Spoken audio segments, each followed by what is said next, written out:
Hello, my name is Martika of Martika's Mystic Design, and I'm going to do a fire hooping tutorial for you today.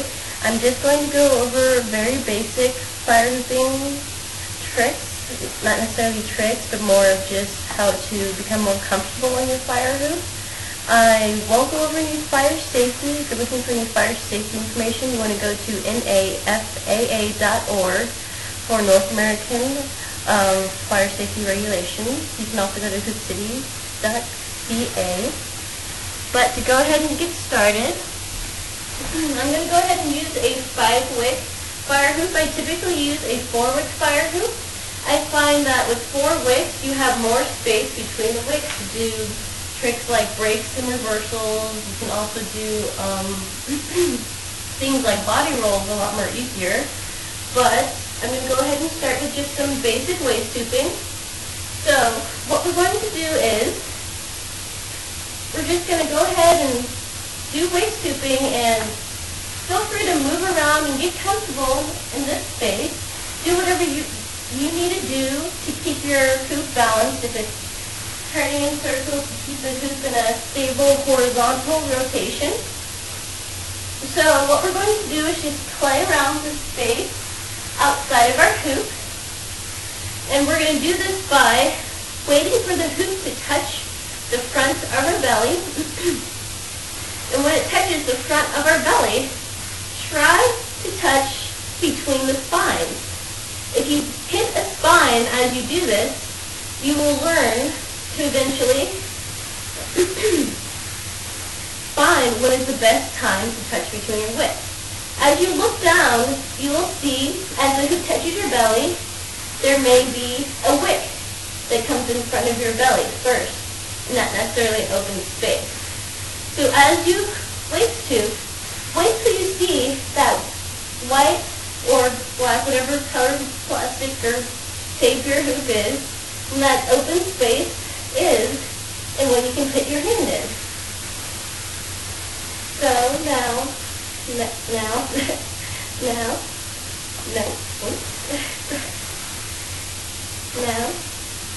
you can also play around with this simple method. You can do it on the side of your body as well, which is a great way to practice if you like to do things like stopping the hoop and flipping it off your body, or if you like to do things as the vortex and picking that up and down. You can play around with that outer space and get more comfortable with picking up your hoop. Also, another trick to getting more comfortable in your fire hoop is simply just practicing.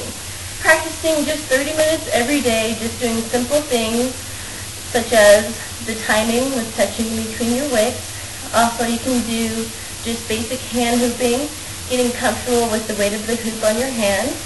And also, when you do your fire hooping practice, keep in mind of the heat of the hoop, and that when your hoop is on fire, the flame is going to be rising up.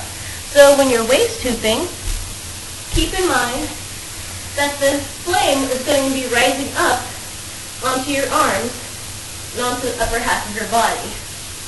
So if you're waist hooping while the hoop is on fire, and you feel like it's just too hot and you want to remove yourself from the heat, you can use the timing method that you were practicing before with practicing in between the space to stop the hoop and remove it off of your body to do hand hooping and things like that.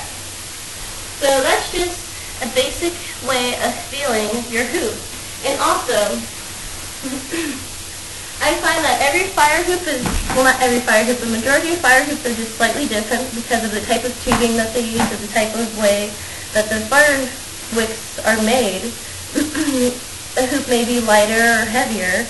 I would definitely try and practice as much as you can with your fire hoop to really get to know the way your fire hoop moves. Such as, I'm currently using a polypro tubing, so that tubing is a little bit more rigid, meaning it's a little more responsive. But per se, if you're using HDPE tubing, it's more flexible, so it's going to respond to you a little bit slower. So as you practice with your fire hoop, you'll be able to tell the differences in between your fire hoop tubing compared to your other hoop tubing, as well as how the wicks affect the hoop's reaction. But if you have any questions over this tutorial, feel free to message me on YouTube or on Hoop City. And if you're looking for any other more advanced tutorials like body rolls and things like that, feel free to message me and I'll go ahead and do a tutorial over that. If you need anything else explained in detail, let me know and I'll help you out with that too. And keep in mind, this is my first tutorial, so I'm sorry if I'm not being very detailed or speaking loud enough. So please give me advice, comments below. Thank you.